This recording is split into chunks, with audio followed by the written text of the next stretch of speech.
ஆதிரா ஜங்ஷனில் இன்றைக்கி இறால் நெய் வறுவல் மசால், அதாவது ப்ரான் கீ ரோஸ்ட் மசாலா எப்படி செய்கிறதுன்னு பார்க்க போகிறோம்.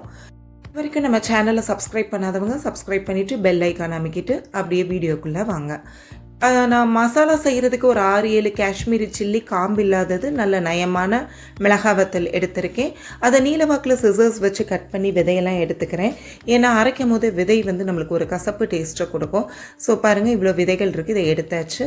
எடுத்துட்டு இதோட ஒரு 5-6 முந்திரி பருப்பை சேர்த்து போட்டு நல்லா கொதிக்கிற தண்ணியை மூழ்கிற அளவுக்கு ஊற்றி மூடி அது பாட்டுக்கு ஒரு 15-20 நிமிஷம் ஊறிட்டு இருக்கட்டும்.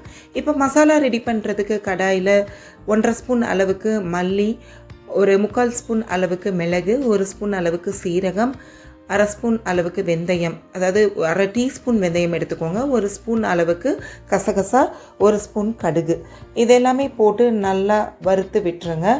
நல்லா கைவிடாமல் வறுத்துருங்க, ஏன்னா கசகசா சீக்கிரம் தீஞ்சு போயிடும். அப்படியே ஆறட்டும். இப்போது ஒரு சின்ன பீஸ் புளி இதில் காமிக்கிற அளவுக்கு எடுத்து நல்லா ஹாட் வாட்டரில் ஊற வச்சுருங்க. இப்போ இந்த மசாலா ஆறிடுச்சு. இந்த மிக்ஸி ஜாரில் சேர்த்து நல்லா எவ்வளோ நைஸாக அரைக்க முடியுமோ அரைச்சிக்கோங்க. இப்போ இந்த பொடியோட ஒரு 5-6 பூண்டு பல் சேர்த்துக்கோங்க, சின்ன துண்டு வெல்லம், இந்த ஊறின புளியை மட்டும் எடுத்து அந்த மிக்ஸி ஜாரில் சேர்த்துக்கோங்க. நம்ம காஷ்மீரி சில்லி இப்போ நல்லா ஊறிடுச்சு. அதையும் முந்திரி பருப்பையும் எடுத்து நீங்கள் மிக்ஸி ஜாரில் சேர்த்து இப்போ நம்ம நல்லா நைஸாக பேஸ்ட்டாக அரைக்கணுங்க. மிளகாய் வத்தல் ஊற வச்சுருந்த தண்ணியே கொஞ்சம் இதில் ஊற்றிக்கலாம் அரைக்கிறதுக்கு. நல்லா நைஸாக எவ்வளோ முடியுமோ இந்த மாதிரி பேஸ்ட்டாக அரைச்சி எடுத்துக்கோங்க. இப்போ நான் 1/2 கிலோ அளவுக்கு ப்ரான் வாங்கியிருந்தேன். அந்த ஓடு முன்பக்கம் பின்பக்கம் உள்ள குடல்லாம் நீக்கி சுத்தம் பண்ணி வச்சுருக்கேன். ஸோ எனக்கு 250 கிராமுக்கு கீழே தான் கிடச்சிருக்கு.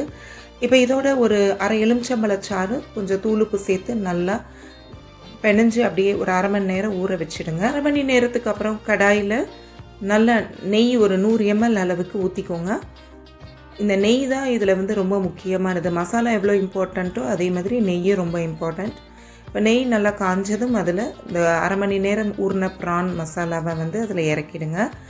நல்லா வதக்கி விடுங்க. ஒரு 5-10 நிமிஷம் வரைக்கும் அந்த நெய்யிலேயே வதங்கட்டும். பாருங்கள், இந்த மாதிரி நல்லா சுருண்டு கலர் மாதிரி வந்துருச்சு. இந்த வதக்கின இந்த ப்ரானை தனியாக எடுத்து வச்சுருங்க. இப்போ மீதம் இருக்க அந்த நெய்யில் நம்ம அரைச்ச அந்த பேஸ்ட்டை சேர்த்துடலாம். சேர்த்து நல்லா கிளறி விடுங்க. கரண்டி வச்சு நீங்கள் இவ்வளோ ஸ்மூத்தாக செய்ய முடியாது. ஸோ ஸ்பேச்சுலாக இருந்துச்சுன்னா பெஸ்ட்டு. இப்போ மிக்ஸி கழுவின தண்ணி மேலும் கொஞ்சம் தண்ணி சேர்த்து நல்லா கிளறி உப்பு கொஞ்சம் போட்டுக்கோங்க. போட்டுட்டு கொதிக்க விடுங்க. இடையில நீங்கள் 2 ஸ்பூன் நெய்யாக சேர்த்துக்கலாம். மசாலா அடி பிடிக்காமையும் இருக்கும். இந்த நெய்யோட அரோமா நல்லா அந்த மசாலாவோட பின்னி வந்துடும். ஸ்டேஜில் உங்களுக்கு மல்லிப்பொடி 2 ஸ்பூன், சீரகப்பொடி 1 ஸ்பூன் நீங்கள் சேர்த்துக்கலர்னா இன்னும் டேஸ்ட்டு சூப்பராக இருக்கும். இப்போது கொஞ்சம் போல் கட்டியாக நான் ஒரு 100 ml அளவுக்கு தேங்காய் பால் எடுத்து வச்சுருந்தேன். அதை இதோடு சேர்த்து நல்லா கிளறிக்கோங்க. திரும்பவும் நான் கொஞ்சம் கொஞ்சமாக நெய் சேர்க்குறேன்.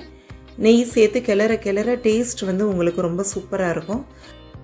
நெய் இப்போ மசாலாலேருந்து நல்லா பிரிஞ்சு வருது. இந்த ஸ்டேஜில் நம்ம ஊற வச்சுருக்க ப்ரானை அந்த லெமன் ஜூஸோடு சேர்த்து நல்லா கிளறிட்டு அடி பிடிக்காமல் இருக்க மற்றும் ப்ரான் நல்லா வெந்து வர கொஞ்சம் போல் தண்ணி ஊற்றி மூடி வச்சு ஒரு 5 நிமிஷம் நல்லா வச்சு வேக விட்டுருங்க. பாருங்கள், இப்போது நல்லா உங்களுக்கு அந்த டெக்ஸ்சர் தெரியுது இல்லையா?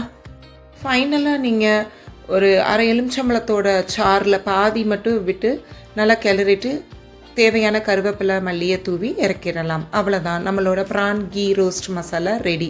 உங்களுக்கு காரம் அதிகமாக சேர்க்க மாட்டிங்கன்னா முதல்லையே ஒரு 6-7 வத்தல் போடுற இடத்துல ஒரு 3-4 இல்லை 4-5 வத்தல் மட்டும் போட்டுக்கோங்க. இது சாதத்தோடு பிணைஞ்சு சாப்பிட ரொம்ப டேஸ்ட்டாக இருக்கும். இது போக இட்லி சப்பாத்திக்கும் இது சரியான சைட் டிஷ். ப்ரானுமே கடாயில் மொத்தத்துக்கு 5-10 நிமிஷம் வெந்தாலே போதுங்க, இல்லாட்டி ரப்பர் மாதிரி ஆகிடும். இந்த ரெசிபிக்கு ஆதிரா ஜங்ஷனை சப்ஸ்கிரைப் பண்ணிவிட்டு அப்படியே பெல் ஐக்கானை ப்ரெஸ் பண்ணிவிடுங்க. முடிஞ்சால் இந்த வீடியோ லிங்க்கை உங்கள் ஃப்ரெண்ட்ஸோடு ஷேர் பண்ணிக்கோங்க. மீண்டும் ஒரு ரெசிபியோடு சந்திப்போம்.